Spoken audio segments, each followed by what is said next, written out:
Hi guys, welcome to Netgate Chemistry. So in this video we are going to discuss previous year questions of the part of electrochemistry which are being asked in the IIT JAM exam. So the first question given to us says that with reference to variation in molar conductivity, that is lambda m, concentration for strong electrolyte in aqueous solution, the correct statement is. So if you look at these four statements, so basically they are talking about the asymmetric effect and the electrophoretic effect. So basically in this overall question what you should know is that how the molar conductivity, that is lambda m, is going to change with respect to asymmetric effect and electrophoretic effect. That is, what is the impact of these two effects, that is asymmetric as well as electrophoretic effect, on the molar conductivity. So how asymmetric effect affects the molar conductivity, first that will be discussed. Okay.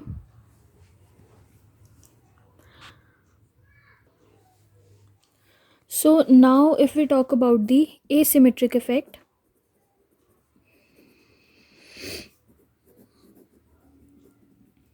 so we are not going to discuss these effects in very elaborate way because we have already discussed these effects in the videos of electrochemistry. So basically if we have a solution, right, so in that solution if we have a cation here, so what happens, it is surrounded by the anions, oppositely charged and species, ionic species, right. In similar way if we have any anions, so it will be surrounded by oppositely charged cationic species. So this way we will be having these species inside this solution.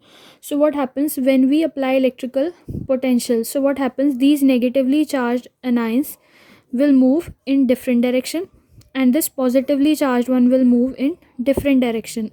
So what happens due to this asymmetric effect is that if we look at the lambda m values, that is molar conductivity, what will be the effect on the conductance? So the overall conductance will be hindered, right, because this positive charge is having so much of hindrance due to this negative cloud, right. Similarly these negatives are also surrounded by positively charged cations, so these will be also having hindrance. So basically this is the asymmetric effect. What happens, positive charge shift here and negative charge slightly shifts here. So basically we are seeing some kind of hindrance, right, in their motions. So basically motions are hindered due to this asymmetric effect and this hindrance leads to decrease in value of molar conductivity, right. So this is basically the asymmetric effect, that is the symmetric nature is disturbed when we apply potential, and basically due to these clouds their mobility is hindered and as a result the conductivity, overall conductivity of the solution is decreased. So basically due to asymmetric effect lambda m value decreases. Now if we talk about the second effect, that is electrophoretic effect.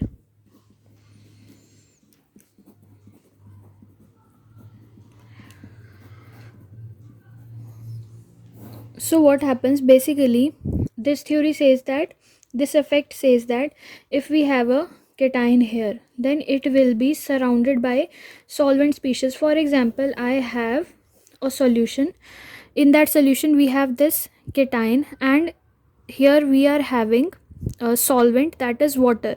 So what happens, it will be surrounded by water molecules like this, right.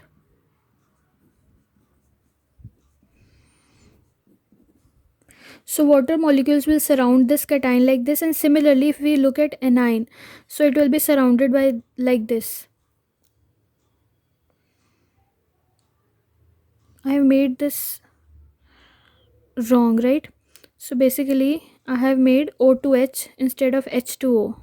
So basically, okay, I'll change this one. Here it will be negatively charged species, right. So now this can be surrounded by this and we will be having HHO,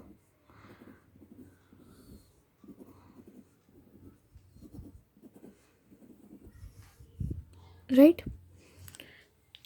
So basically oxygen is having delta negative charge and hydrogens are having delta positive charge. And if we have an anion in this solution, so this will be surrounded by the solvents like this. So this is a solvent, right? This is a solvent molecule which is present around this anion like this. And if we have a cation, so what it would be?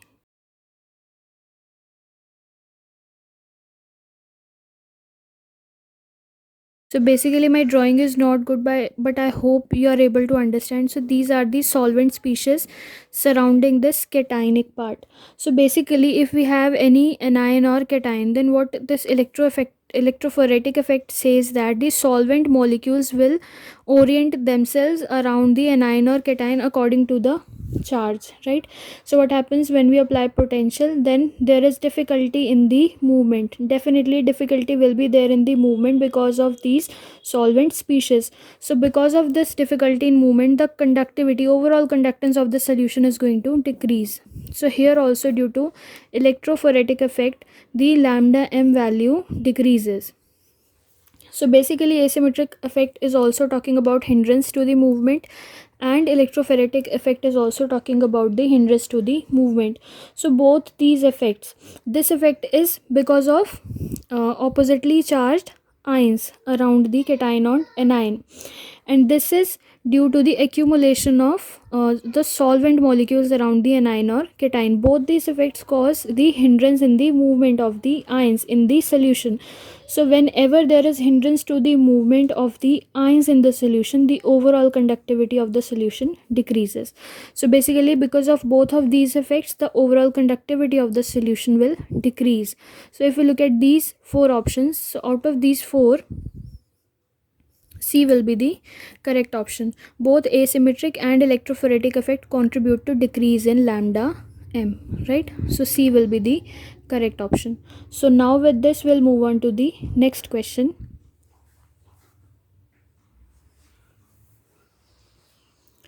Now this is a very easy question. It says that the limiting molar conductivity of La3 positive and Cl negative ions in aqueous medium at 298 Kelvin, that is room temperature. So they have given the lambda naught values. So we have the values of limiting molar conductivity for La3 positive also and Cl negative also. So we have the transport number of Cl negative we have to find out in this aqueous solution of LaCl3 at room temperature. So basically what we have to look for is that we have to find out the transport number of Cl negative. So if we look at LaCl3, this salt, then how it will dissociate? It will dissociate like La3 positive plus 3 Cl negative. Now if we look at the transport number of Cl negative, then the formula will be given by 3 times of lambda naught for Cl negative divided by lambda naught for overall solution. Right, this will be the formula for transport number of Cl negative. Now if we talk about this value, right, the molar conductivity of the overall solution, then how we can find that? The molar conductivity of overall solution will be the sum of molar conductivity for Li, sorry, not Li, it's La, yeah, La. So it is La 3 positive plus 3 times of lambda naught for Cl negative. So this will be the expression for the overall conductivity, overall molar conductivity of this solution.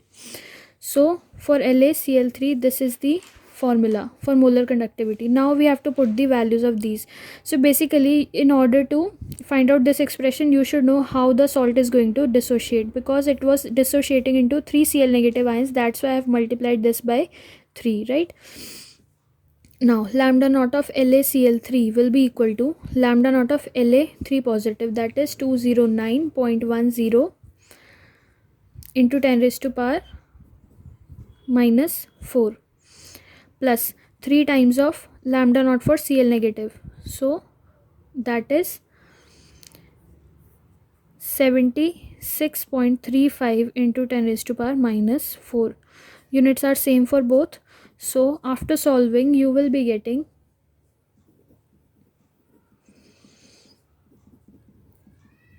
right, and the answer will be in Siemens meter square per mole. So we have got lambda naught for overall solution, that is 438.05 into 10 raised to power minus 4. Now we can substitute this value over here, and we know the value of lambda naught Cl negative, that is this one, and we can find out the transport number of Cl negative. So we'll substitute the value, that will be transport number of Cl negative equals to 3 multiplied by lambda naught Cl, that is 76.35 into 10 raised to power minus 4. Units are same for both, so I am not writing the units. Now this is 438.05 into 10 raised to power minus 4. So on solving you will get around, it will be around 0.52. Okay, so the transport number of Cl negative will be around 0.52. Okay, so transport number is not having any units because the units above and below will be same and will be cancelled out, so it is unitless. So correct option is correct answer is 0.52. So with this we have discussed two of the questions from electrochemistry part. So I hope these questions were clear to you. So far that's it for this video. Thank you so much for watching.